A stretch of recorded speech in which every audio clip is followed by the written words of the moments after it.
and welcome to another episode of We're Not Wizards. My name's Richard. I'll be your host, and it could be Tuesday, it could be Thursday, it could be Friday, it could be Saturday, it could be the morning, it could be nighttime, but after all, it's your podcast. Now, joining me today, I was going to sing a song, but then I realised that would be terrible to give you kind of a clue. But I'm not going to, because that would absolutely murder it, and there's a possibility that this particular person would hang up and then would have no podcast. There's a lot of buzz around this game. It's almost like it's taken its wings and it's wrapped it round the kind of the board gaming kind of industry at the moment. There's a lot of hype, and it's possibly because of the publisher. It's possibly because of the theme. It's possibly because of the lovely little wooden dice and the little kind of dice tower that you use, and the little eggs as well. They're so cute. But we're going to find out, because joining me is the rather wonderful, the rather fantastic Elizabeth Hargrave. So hello, Elizabeth. Hello. Thanks for having me. You're very, very welcome. You've already put up with like about 10 minutes of absolute nonsense. So I applaud you. I applaud you 4 times for staying for the ride so far. For anybody who is joining us for the first time, thank you for joining us. The reason that we do this is because it's an addiction and I can't be stopped, and I like speaking to people in the board game industry, and that's as simple as it is. But the other reason it is we like to speak to designers, developers, artists, manufacturers, everybody that's involved in this fabulous hobby. And I got the opportunity to speak to Elizabeth, so that is why she has joined us today. First things first, I normally kind of ask people about their history, but first things first is, how are you doing at the moment? What's mood like in camp, It's great. This has been really fun. I just kind of imagine that you must be waking up kind of like in a Snow White type thing, and all the woodland animals are kind of coming in, and the sunshine's coming in, and there's like beautiful music, and you're just getting up and you're smiling. That is exactly what my life is like. Have you been spying on me? Got like the Disney animals rocking up at my house. It's like, what's that all about? This has kind of, for a lot of people, it's kind of come from nowhere, and now everybody is talking about Wingspan. And we were talking about this early on. It was like kind of like the analogy I was using. It was like kind of like when Hugh Jackman did like The Greatest Showman, and like everybody was like, "It's a musical, it's fine," and then people went and seen it and experienced it, and then everybody went kind of crazy for it. And now Hugh was forced to do a tour and not talk about Wolverine, but talk about singing and dancing and being Mr. Barnum. So, has it been like that for you? Obviously, without being involved in the Marvel universe. Well, my difference is that no one actually wanted to talk to me before, so it's all new.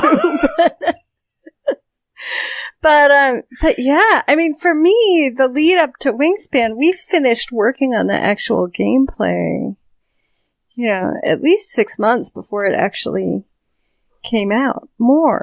Last spring, and between needing to finish all the art, because we needed unique illustrations for 170 cards, and that took a while, and then just the manufacturing and shipping process, getting it back from China. That all took a while when I wasn't really working on it anymore. I was just kind of doing other things. And then it was all Wingspan all the time. Except I was in the States for the actual announcement on January 2nd, and then shortly after that, my husband and I went on vacation.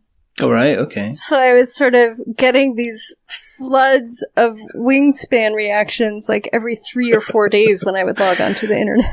So that was quite strange too.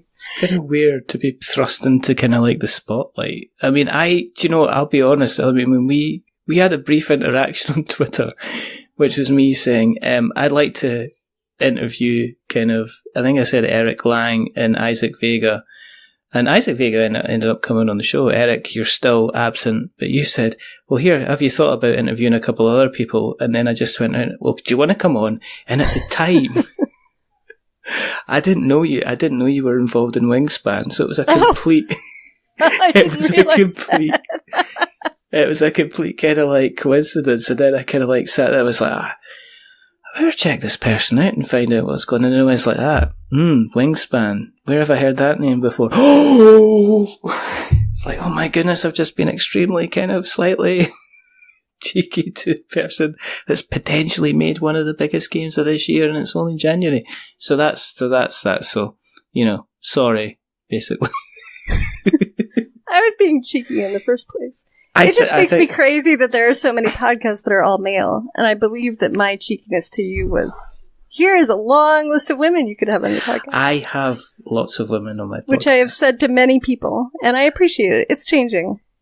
There aren't so many of us in the industry. Yeah. As a proportion. Which is kind of... Do you think that's changing? Do you think that's getting there? I do think it's changing. I think there are a lot of structural reasons that it exists in the first place, but I think people are breaking through some of them. So. Here's another question though, but do you want to be known as a female board game designer, or do you not just want to be known as a designer? Yes and no. I mean, I want my games to be judged on their merits, right? Like, I don't want special treatment of like, oh, Wingspan is good for a game designed by a woman. That kind of thing. Give the pat in the hand, and there, dear. Well done. Go you. But it does mean something to me because there are so few visible games, games that have really gotten press and widespread attention by women. And I think it's important for people to have that image in their heads that that's a thing that is possible. Yeah. How did you get involved in the hobby, in the first place? It was a conversation with a group of friends. So my friends that I spend the most time with are all big outdoor people. Like, all summer we play very few games and are just like going camping and stuff, and maybe we'll take something camping with us. But so anyway, so we were playing, I don't remember what game, maybe Carcassonne? This was years ago. And had this whole conversation about, like, why are there no board games about anything that we are even remotely interested in? Like, why are we playing this game about building little castle walls and, whatever, trading random goods and cutting down trees and mining ore in places. And so the conversation sort of evolved into like, okay, maybe I have to make that game, and what would that look like? So did you just go straight into this? Did you just go? How long ago was that? Was that a little while ago, or have you been? Oh, that was years ago. So have you been creating kind of games since then, kind of playing about with the cardboard? So Wingspan was the game that came out of that conversation, but that was like 4 years ago.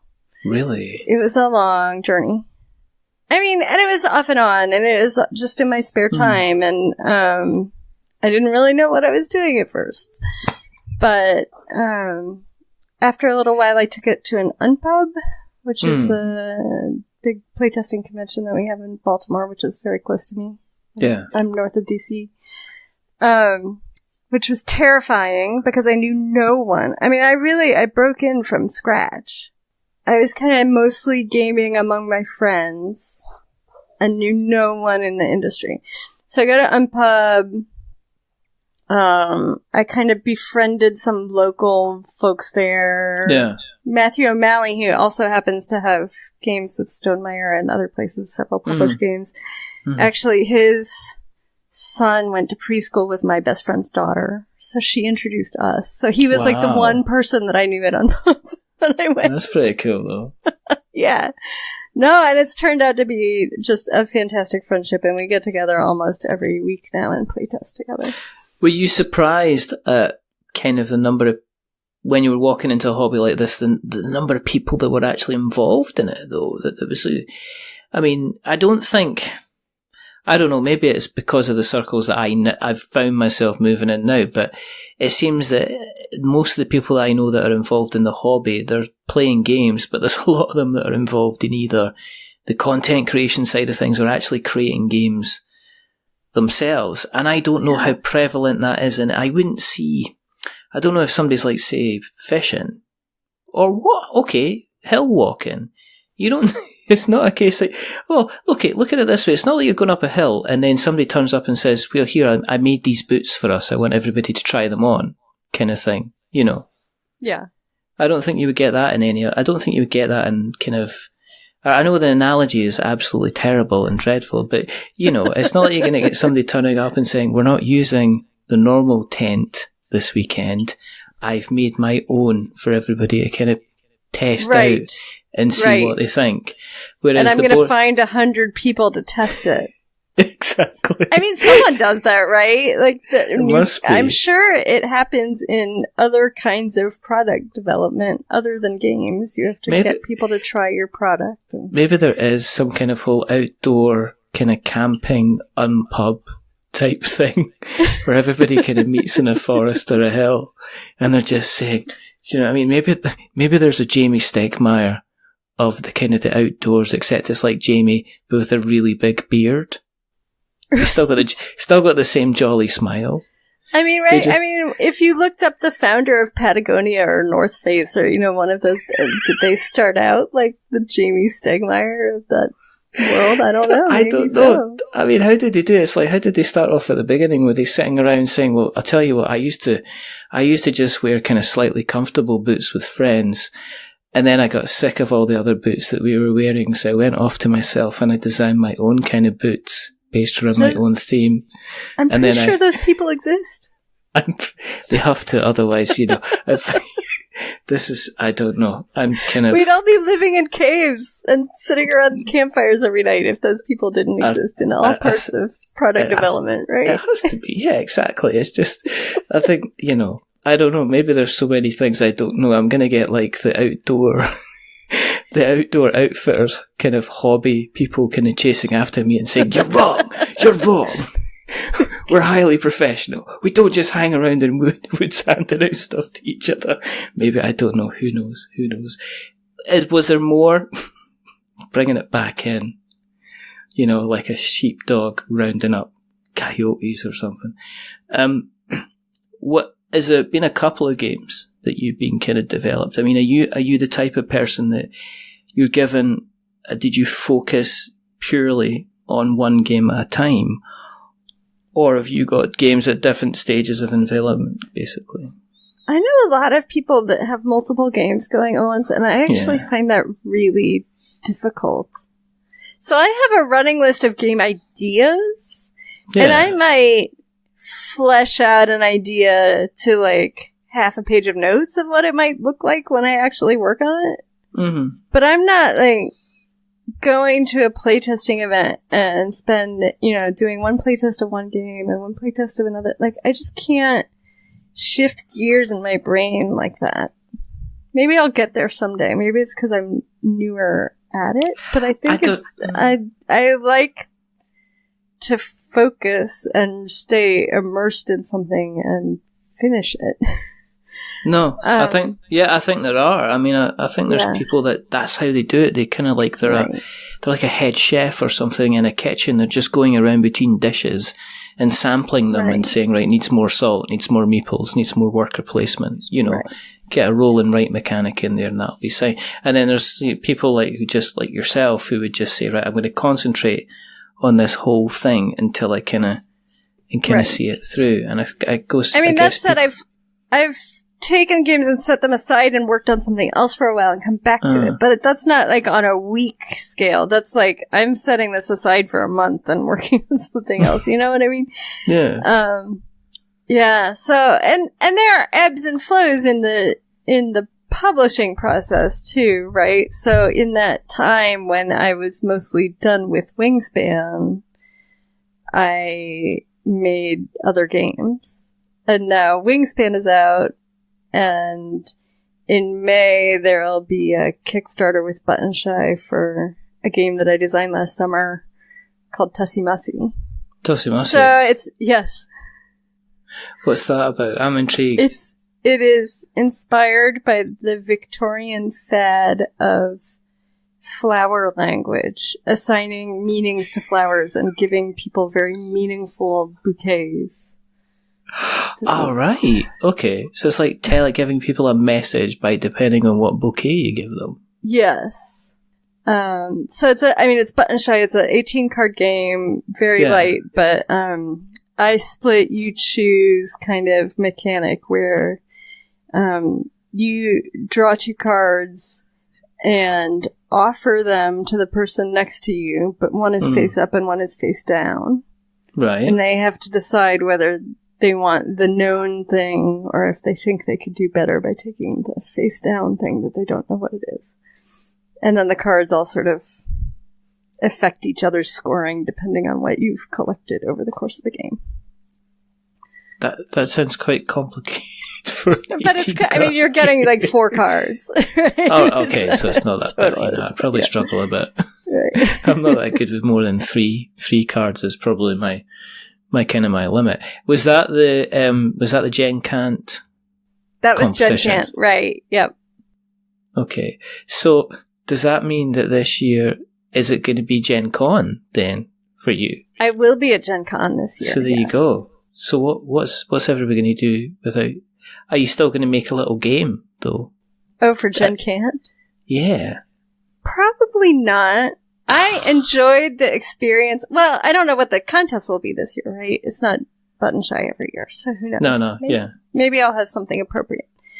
But I found the process of designing an 18-card game a very interesting challenge and incredibly refreshing after having worked on a 170-card deck for a long time before that. But I'm not, it's not my preferred design space. So Tussie must have come after Wingspan then? Yes. And it was an incredibly fast design process. It just sort of all fell together at once. And did you kind of just wake up one morning and went, oh, this is it. This is what we're doing. Give me those 18 cards. I'm going to make that. Or did you look at the Gen Cant competition and went, right, okay, I'm going to work around this, but I've got an idea in my head on how it's going to come together. Yeah. So they announced the contest and I looked through my list that I keep of themes that might be fun to work on someday. Mm-hmm. I was like, oh, I could do something with, and I think I had heard both Jeff Engelstein and Jamie Stonemaier in separate forums, right before that, had both talked about how they love I split you choose mechanics and people don't use them enough. I was like, okay, so I picked a theme and I picked a mechanic and I made something up. And that's coming to Kickstarter next year. That'll be in May 2019. This year. So just in a couple months. I'm still trying to get used to the old 2018, 2019 kind of split kind of thing. With Wingspan, when you were developing Wingspan, did you at the time think, okay, this is just another game I'm developing? Did you have a plan at the time to maybe, take it to Kickstarter or kind of pitch it to publishers when you first had something? Because there must have been a point through the design process where you went, actually, this isn't just a case of got something. This is actually a case of this is potentially going to be something which people are really going to like. Yeah, I think I went through a process that a lot of brand new designers go through, which is sort of having to learn what it would actually mean to work with a publisher versus going through Kickstarter. Mm-hmm. And I think Kickstarter has become so popular now that a lot of designers start out assuming that that's what they're going to do. Yeah. And only some of them realize how much work it is before they really jump into that pond with 2 feet. Yeah. But I really did a lot of reading and chatting and, I met more people in the industry and realized doing a Kickstarter is completely antithetical to everything that I enjoy doing and my skill sets. I'm a big introvert. I don't want to be drumming up support for myself on my own, going and hawking my wares at conventions or whatever you have to do to build up a Kickstarter following. I don't. Just hawking my wares. I just imagine you sliding up to a convention table and just going, you like some various kind of North American birds, sir? For madam. Exactly. Can I interest you in some eggs, sir, madam? No. No, cards? No? Decent artwork? Well, the artwork's not in the cards as yet, you can imagine. Well, right. And so I decided to pitch it, and I went to Gen Con and met with some publishers and sort of learned how that whole process worked. And then, even at that point, I don't think I realized, like, what a difference it can make to work with a great publisher. But, I mean, so it's not just the marketing stuff, which Jamie Stonemaier really knows what he's doing with, but also, and honed through Kickstarter, right? I'm not saying Kickstarter is a bad route. Like, if that is your personality and you think you would be good at it, by all means. It is not for me. I think, no, I see this. I mean, I see it all the time. I see it on a regular basis where I speak to like some absolutely fantastic designers, developers, and the game itself is fantastic, and they're just like, 85% of Kickstarter seems to be about the marketing and creating the noise.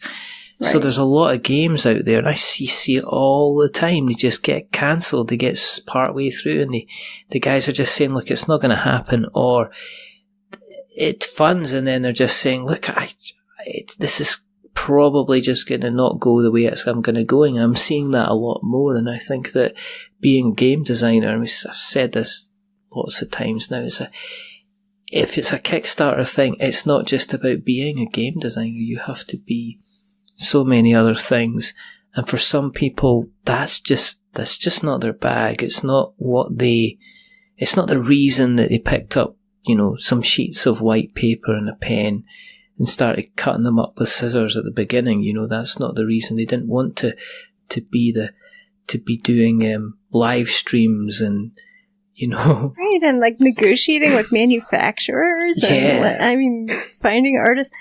The art part would be fun, probably, for me. That would be my thing. Mm-hmm. And I really enjoyed working. So that was like one of the huge things that going with a publisher did for me was that, Stonemaier sprung for all the art up front. Wow. And I just got to like look at pretty pictures coming through every now and then from the artists. Didn't just really have to do anything about it. I'll have that one. I'll have those two. I don't like that one. Kind of thing was.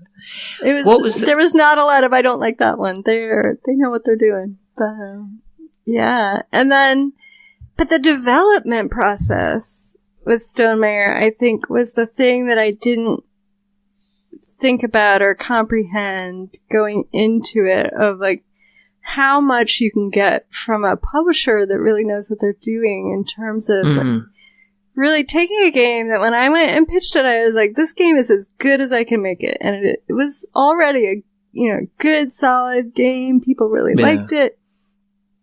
And then we just amped it up from there, What's the pitching process like for Jamie? I mean, he comes across as kind of affable and friendly, and he is, approachable. Yes. He's just like, always. It's like, and was it kind of, when you were pitching to him, obviously you would have been aware of his work, and I can't imagine anybody that's designed a board game not 100% being aware of kind of what Jamie's achieved in his back catalogue.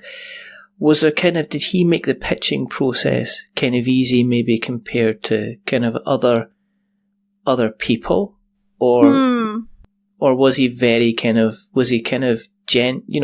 could imagine him being very fair, but then hitting you with the questions that you kind of had to, what about this? Have you thought about that? Have you thought about that? And if you don't have your answers, he's kind of like, okay, I'm going to have to put you to the middle or the bottom of the pile kind of thing.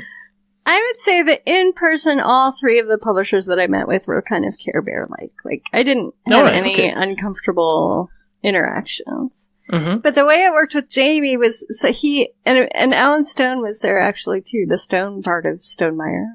Mm-hmm. No one ever sees, but is actually an existing person. I didn't know that. And he was lovely. So I met with the two of them in their little Stonemaier room at Gen Con. Mm-hmm. And they gave me feedback on the spot. But they didn't really ask for my reactions to that feedback on the spot, which is nice. Like, you can't necessarily process all of that in the moment. You're super nervous. And so, and what everyone said, I think this is fairly common. All 3 of my meetings resulted in them saying, we're going to have an internal meeting within our company after Gen Con to go over all of the pitches that we saw during Gen Con, and we will reach back out to you. So I'm sure there are some games that are like immediately, here's a contract on site, but I think it's fairly common that you get this like, we want to think about everything across the whole weekend. We haven't seen everything we're going to see yet. Yeah. I think you get themes kind of occurring and things like that as well. I think I've seen in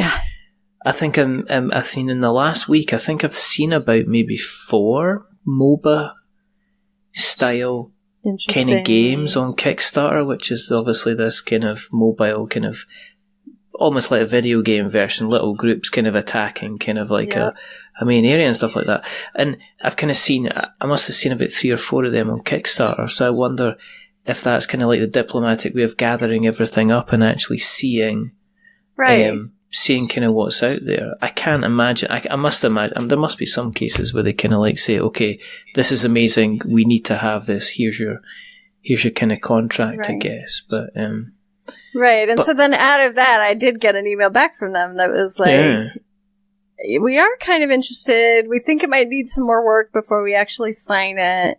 What are your reactions to the feedback we gave you? And it was like a pop quiz. Thank God I took notes, right? Just like end up doing a Jedi. Remind me what the Jedi mind trick, was. exactly. Kind of. Well, that depends. What feedback do you mean in particular? But yeah, so I did take notes and I did have ideas about how I would address some of the things that they said. And he said, okay, great, go do those things and then send me your prototype. Wow. So, yeah. That was and then exciting. from there, we continued sort of that process of I would send him a prototype and he would write me an email and say, these are some things I'm thinking about, we should work on this, da, da, da. And then I'd go off and work on it for a while longer and send it back to him. So the development was very much like him giving me feedback, but then me actually having to implement it. Did you have kind of like a kind of, I guess, an unwritten kind of agreement? Or did they actually signed it by that time? Or was it the case they were saying, well, we're kind of interested, but you need to do kind of X, Y, and Z? They signed it after that I sent them the physical prototype that reacted to their Gen Con comment. Ah, cool. Okay. Yeah. Yeah, okay. And so then I wasn't working entirely on spec at that point. Okay, this is probably really going to happen. Because it could have been nothing worse than if you were like ended up having like 3 other publishers kind of interested. Oh, and then they said, "Oh, can you change it to this or can you change it to that bit?" And then you end up effectively with like 3 or 4 different games.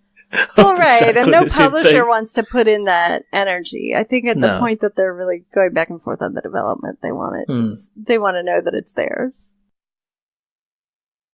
When it kind of sunk in that you're dealing with Stonemaier Games, was there a point in you that kind of you looked in the mirror and went, I'm dealing with Stonemaier Games? And then went, look, it's going to have the little sign. I've got Scythe. Well, did you leave like copies of Scythe around and kind of Euphoria and Viticulture? And then when people said, well, what's that? And you went, well, look, you see the Stonemaier symbol? That's going to be a bad game. That's going to be me. I'm part of this family now. Well, the funny thing is, so I pitched it at Gen Con 2016, and that's the year that Scythe came out. Wow. So he was like becoming that big a deal as we were having these conversations. When I was pitching, I didn't feel quite as ballsy as I turned out to have been in retrospect. Really? I don't know. You said you're an introvert. Just slam your hand on the table and says, right, sign it now. Stonemaier, is that even how you say your name? I'm going to call you something else. When you did kind of finish off the prototype, how far was it beyond when you actually started to kind of see the kind of the art, the kind of the finished kind of items? I mean, how long was it before you saw like the dice tower? I mean, the dice tower was pretty late in the game. Yeah. In the development. Because it changed significantly even from that point that it was signed. Mm-hmm. Like, there was no player mat when I pitched it to them. There was a bunch of the birds had powers on them, but we really amped that up, and the way that they, that they're really an engine that repeats over and over, that came out of the development process. Mm-hmm. But at what point did I start seeing the art? He had the artist start on the birds before we were completely done with the gameplay, because we knew that would take a long time. Yeah. I also didn't pitch it with 170 cards. Jamie wanted to really make the deck awesome and bigger. But so... Yeah, so there was like a core set of birds that we knew would definitely be in that they started working on earlier. And then the player mat, we got sort of a mock-up from Beth Sovell of the player mat art, but I didn't see the final art, I don't think, until I got the proofs that were like about to go off to the manufacturer. Did that take it to a whole different level then? Because I think that must have been like, that must have been completely strange to see kind of like everything that you worked for, and somebody was kind of like taking it to kind of like the next level, and it was was it how you imagined it, or was it different to how you imagined it? I mean, I would say it was better. It must have been a lovely moment. I don't think I had even like conceived of how beautiful it could be. You know what I mean? And with all the pieces. I mean, the cards were kind of how I imagined them, more or less. I mean, on my prototype, for the first 50 or so cards, I put placeholder art on. You know, I took like a photo of the bird off of the internet or whatever. So you had a feeling of what it would be like to have this nice tableau of the birds. But then, as I was building the deck bigger and bigger, I wasn't bothering to do that anymore, because I knew the art was coming from somewhere else, and like, why bother? So I was playtesting a lot with this deck that was like half blank cards art-wise, you know? So then to get this beautiful full deck in the end was just, it's amazing. Have you still got that? Do you still have that sitting on a shelf somewhere with all the parts? I have like a million. So my old prototype cards, I have like a lifetime supply of 2.5 inch by 3.5 inch scrap paper. We write our shopping lists on them. We write our phone messages on them. Just like scraping the car when it gets icy. Go and give us a couple of those cards over. Firelighters. I literally have like a shoebox of old cards there. I just use the scrap paper. Say anybody, like, okay, we've just had a bit of turkey. Does anyone want a card to maybe pick their teeth? That kind of thing. So many uses I hadn't even thought of yet. I need to just go, there's so many different kind of uses. What about things like the eggs and things like that? Because that was the other thing that people have kind of been losing their little minds over, is by going, like, there's eggs in this game. It's like, I don't know who physically designed the eggs. I never heard a name from Jamie, but whoever did it did such a nice job. So when I always sort of pictured the eggs more like M&Ms or Skittles, you know, that they're rounded but they're flat so they won't roll around. I did not dare to imagine that you could actually, like, they did such a nice job weighting them so that it, like, you set it down and it's not tippy, like they don't roll around. I don't know how they did that. These ovoid objects that don't roll. And if you do knock it over and it rolls in a circle. It doesn't roll off the table. How did they do that? Just waited at one end. It's not magic. But I could just imagine, but I could also imagine you kind of like spending hours with your little eggs, just tipping them over and just watching them roll around the table. And then just calling your husband over and going, look, honey, look. Every single time. Look. Click. There, look, see. Every single time. It's just like going, Elizabeth, goodness sake, every single time. I know we've been doing this for 4.5 hours. Can we just leave the eggs alone? How many eggs have you got? Are they all over the house as well? No, I just have the one set that came in my copy. Yeah. Wow. Yeah. We picked the colors just on, like, Jamie sent me digital photos of the color swatches that Panda sent him for the plastic that they used. I was like, yes, these are relatively egg-like colors. Use those. So, you move on, you get everything kind of finished, and then it starts going out to people. And the response is a lot of people are talking, but they're not just talking about it, they're saying this is a really, really good game. This is really, really excellent. To the point that there seems to be a massive demand for Wingspan. To the point that Jamie Stonemaier puts out a blog saying, distributors, we need to talk about, the current kind of manufacturing climate and generating enough copies of Wingspan so they go out to everybody that's kind of out there.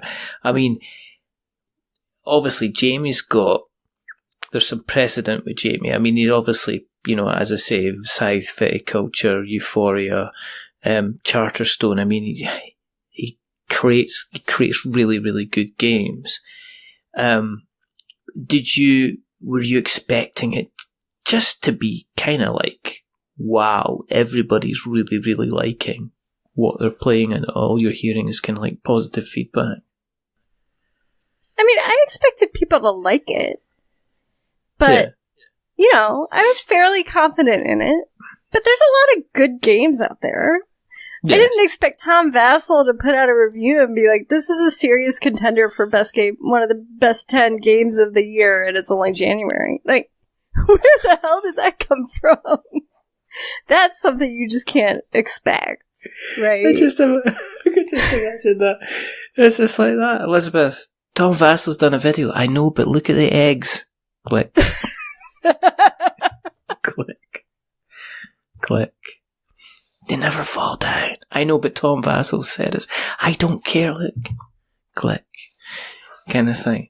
But then, of course, it got to the point you can't get a copy anywhere now. It's kind of like seems to be sold out. It's impossible. What's light blue and invisible? My copy of Wingspan. I'm just saying, I'm not being kind of judgmental or anything like that. I'm usually a wait and seer anyway. I like to see how things kind of settle down kind of after the piece, and it does look really, really So what you're lovely. saying is we're having this whole conversation and you've never played one of my games. Great. What I'm saying is we're having this whole conversation, and there's a lot of people I haven't played a lot of their games either. Right. So it's not a case this is a new thing. Right. As I say, I can talk to lots of people. It doesn't necessarily mean I've played a lot of their games.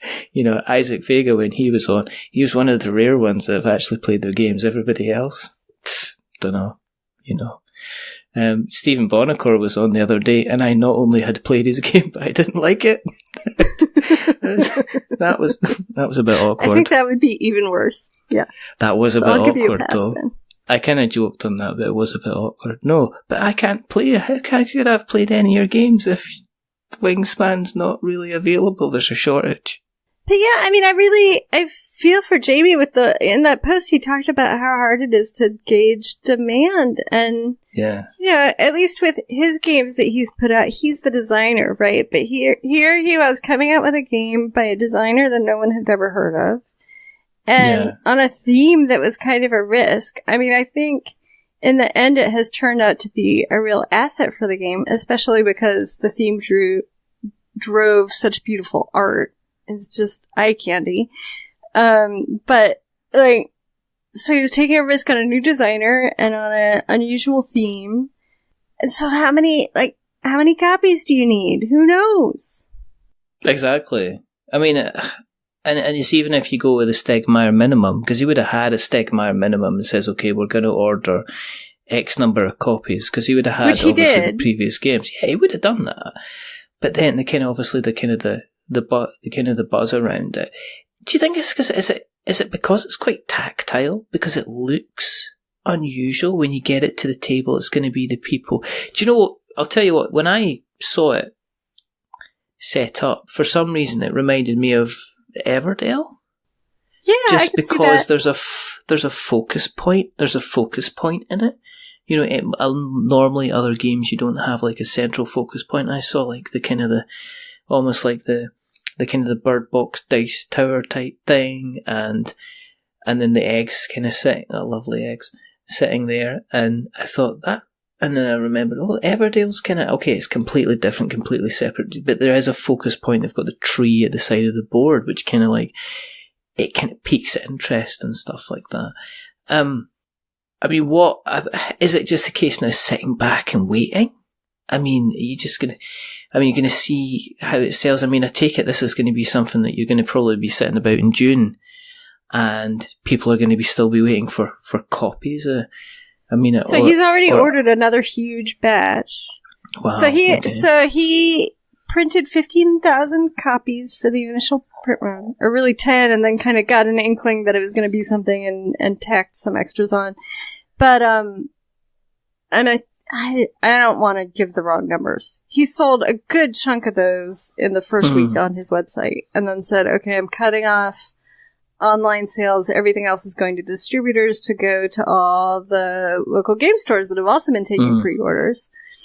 But what I've heard from a couple stores, and what he said basically in his blog, is that those game stores then took more pre-orders than there were physical copies that were going to be out, able to be mailed to them by March 8th, and it's supposed to go out in retail. So I think in most locations on March 8th, when it is, the retail release date, all the copies are spoken for already, is my impression. But he's ordered another 15,000 copies that will be arriving in April-ish, I believe. And then that, I think, will probably soak up a bunch more of the demand, and then we'll see where we go from there. I am very happy not to be in any of that decision-making process. Again, I'm not my bag. I'm so happy to have someone else worrying about it. Just avoiding those meetings like a plague, even Jamie saying, I don't even have to avoid them. It is not my job. But, I mean, to put it into perspective, okay, is that 15,000? I mean, it's usually on a Kickstarter. It's a minimum order of usually 1,000 for a manufacturer. Right. And I think, this is putting this completely into perspective. Is like, that's how many you're expected to make. The manufacturer won't touch you unless you kind of, you're kind of bringing in those numbers. If we do like a comparison, and I'm just kind of bringing this in just from the sideways, our good friends Mark and Tom and Lacey at Orange Nebula, they're running their Vindication board game kind of expansion Kickstarter, and they're almost at $450,000 worth of pledges, and that's about 6,100 backers. Right. So if you, right. that's the scale is just mind blowing. It's just kind of phenomenal. I never had a conversation with Jamie early on about like, okay, how many copies are we talking about? I happened to hear in passing a few months, like sometime last summer or fall, he was on some podcast that I happened to listen to when he said his minimum print run was 10,000 copies, and my jaw just dropped. I didn't actually realize that we were talking about that kind of volume for Wingspan. I didn't know. Because I'm used to seeing those sort of Kickstarter level numbers. You know? Used to seeing 300, 600 copies in them. People are just happy to have their games out in the world, right? And great. Exactly. Yes. And then they're taking the extra copies to kind of like Gen Con to sell, or Origins to sell, or to Eschen Spiel to sell. I mean, to be in the level that you're on is kind of like, it's a case of, okay, so you've got, what are you going to do for your second album, the second difficult album? I mean, obviously, there's a little bit of that feeling, isn't there? It's kind of like, what do you do next? I was just thinking about this the other day, right? So when I got out of school, I got a job with the Department of Health and Human Services here in DC, and then I went and I worked on Capitol Hill for a few years, and that was like my dream job. Yeah. Right? Like something that I have been thinking about since high school. I was always very politically active. And by the age of 30, I was like, wow, I had my dream job and I hate it. I have to get out of here. And now I'm like, okay, great. So my first game, this dream that I've had for years and years is now like this smash hit. Now what do I do? What is it? I mean, I don't know. I think your next game has to be like completely different. Like, I think you should go like kind of dark magic, Cthulhu, heavy death metal rock skirmish game. I will promise you right now that I am never going to make a game about Cthulhu. It's not going to happen. Well, and in a sense, Tussie Mussy will be like the complete opposite, right? It's like this tiny little game. Exactly. But then again, if you think about it... But still this very pleasant, natural theme. That's just me. Well, just imagine the Kickstarter page. You don't actually need to put anything on it. You just have to put from the creator of Wingspan. Instantly fund it. Stick a card with a bird in it. I think, I mean, that's such an interesting phenomenon, isn't it? Because, I mean, some designers do really sort of have a body of work, and each game that you can play by them is noticeably in their style, and so, you know, they're often very similar weight. Mm-hmm. And maybe once I've published many games, you'd be able to say that about some chunk. Like, I do have sort of a natural weight and theme type, you know, and maybe mechanics type stuff that I gravitate towards, but boy, you won't be able to say it with Wingspan and Tussie Mussy. They could not be more different. Do you feel a little bit of pressure? Except maybe on theme. Do you feel a little bit of pressure? No, I mean, it's a sweet little game. Yeah. It's a sweet little game, and people will enjoy it or they won't. It's like, it's such a small game at a low price point. Like, no one's going to be like, oh, I can't believe I spent $15 or whatever button charges for, you know. All you need to do... I was expecting Wingspan. Just put a Wingspan promo card in and it'll just... fly out the door. Oh my god. They go daft for that kind of thing.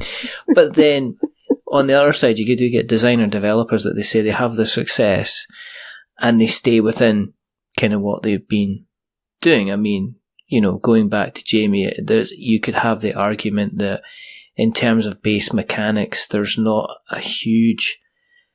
I can see the roots from... say, between Viticulture and Scythe in terms of the general base kind of mechanics, the kind of the worker placement style thing of it.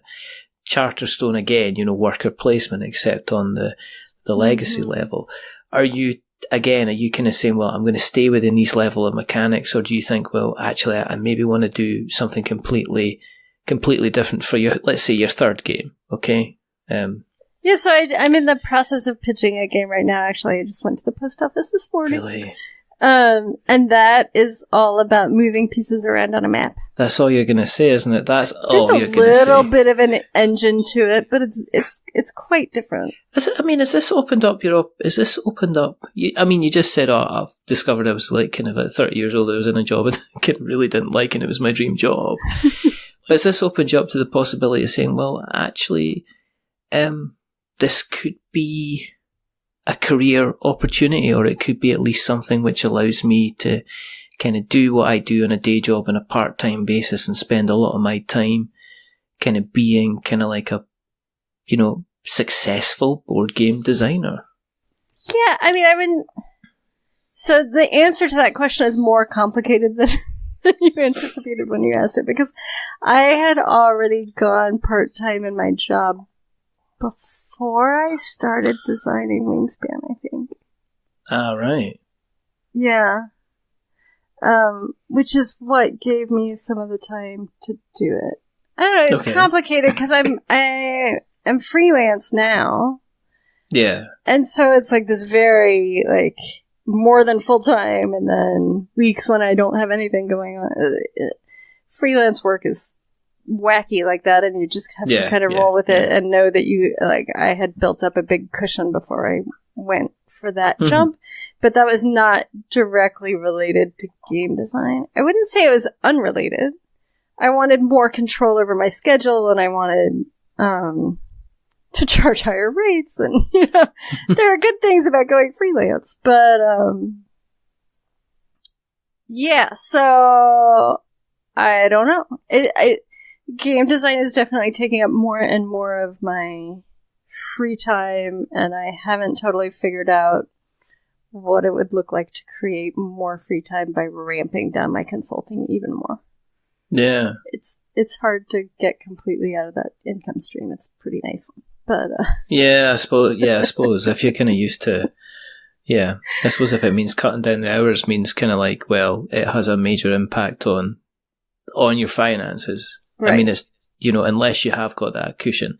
I mean, that's why so many creators have jobs, because, there are going to be kind of the famine and the feast type things. And as long as you've kind of like got a steady income so you can at least afford sandwiches, then, it's all kind of good, and it's all kind of fine.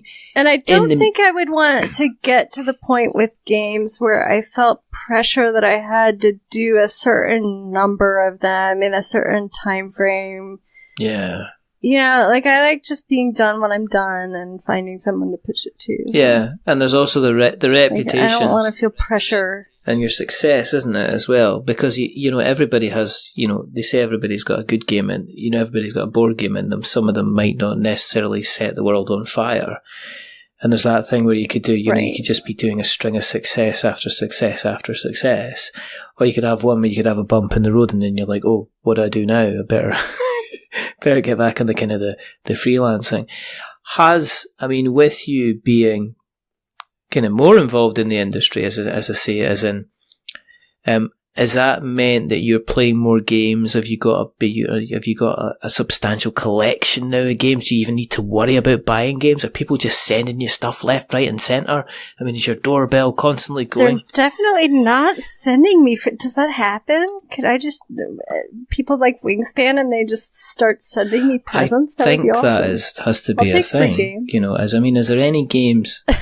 Is there any games in a hypothetical sense? Is there any games that if you could have? Is there any games that you would like to have in your collection that maybe people listening could make that happen? I actually have a fairly small collection. Yeah.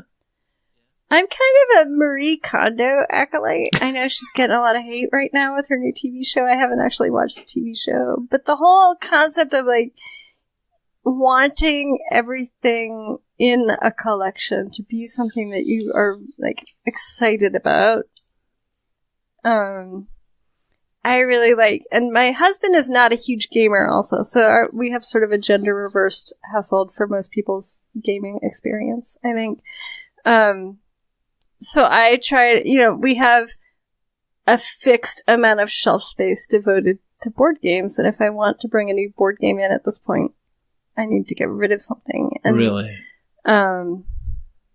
There's some ways to fudge that, but But I like that concept too of like, if I'm bringing something, I have a finite amount of time to play games, right? And actually, that's another thing that I did not realize when I started designing games. It really cuts into the amount of time you have to play published games, because you're spending a ton of time playtesting. Exactly. I mean, you're saying to me, oh, you've never played one of my games. It's like, well, I don't have time to play games because we're currently having a conversation about your game. So it's Inception, isn't it? You know, I'd like to. How should you really be spending this hour? I'd like to be playing Wingspan, but first of all, right, I don't have a copy of the game. Okay, due to whatever. Okay. Secondly, I can't be playing the game anyway, because otherwise you'd be like listening to the podcast. I wouldn't be talking to you. Hello. Well, here's me shuffling about in the background, me going, just look at these eggs. They're just like. Every time. They don't roll off the table. Don't even roll off the table. But I mean, in kind of going forward, are you thinking expansions and stuff like that for Wingspan? We are. I'm actively working on one. Wow. Jamie has The only thing that is public is that we are thinking about them in terms of doing one expansion per continent. Have you thought about... Because all of the birds in the base game are North American birds. I was going to say... So now I have started, a new set. I was going to say, are you going to do the Monty Python one where you have a kind of a swallow? The dead parrot? No, I was going to think the African and European swallow, and which one can carry a coconut. There should be a way to work in a reference to that somehow. That has to be. I would think. The dead parrot might be a little harder. I think the dead... It's just you get that card in your hand and it's like, nah, it doesn't do anything, mate. Except what happens is it does something for the first 5 minutes and then it's just, its mechanics no longer work. It's a timed card.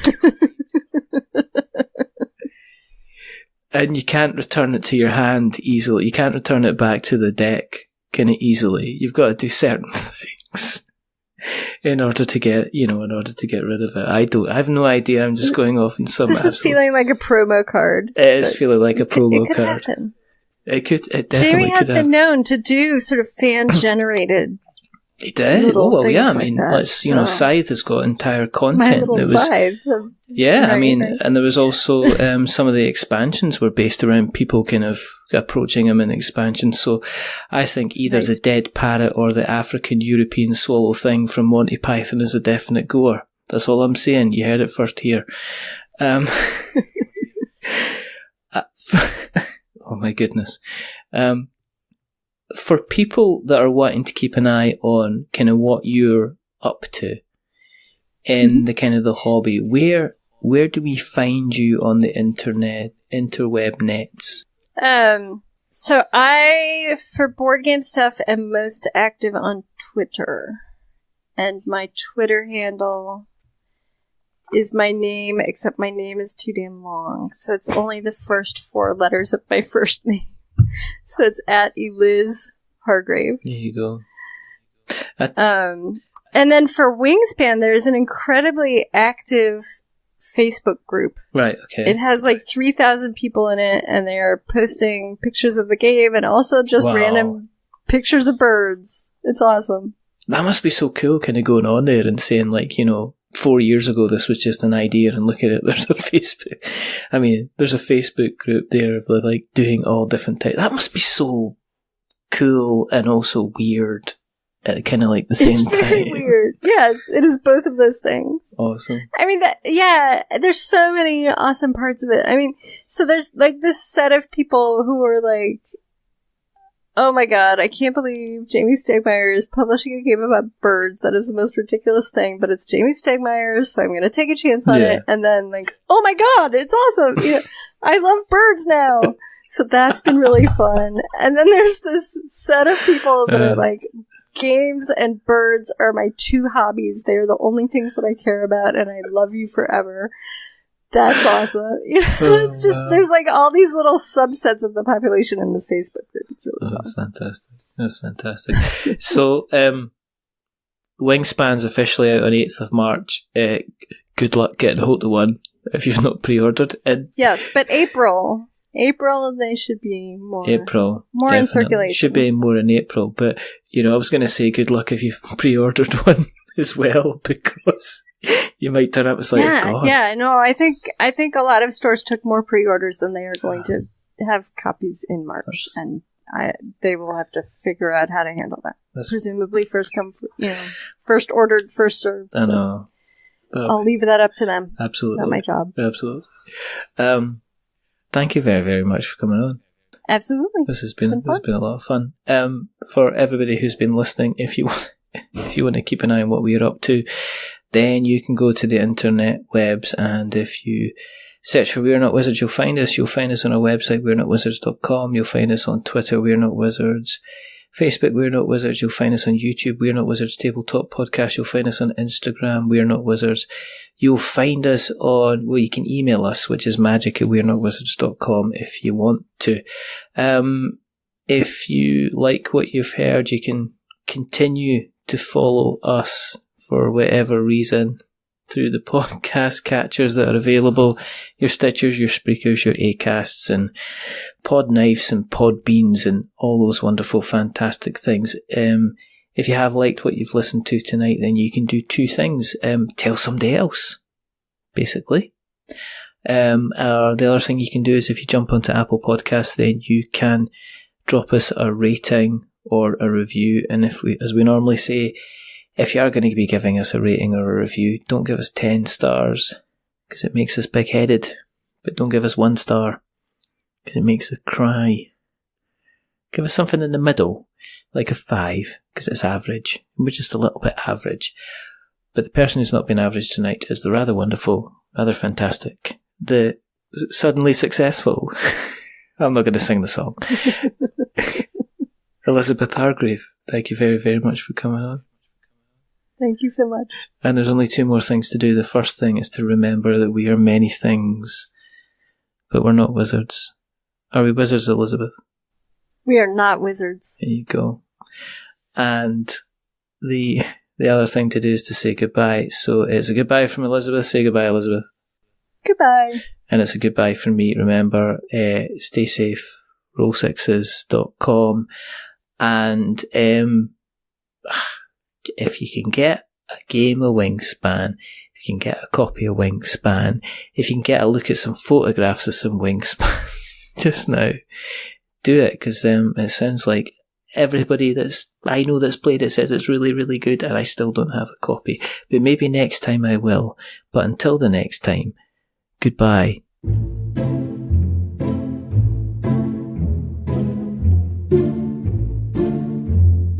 A wizard is never late.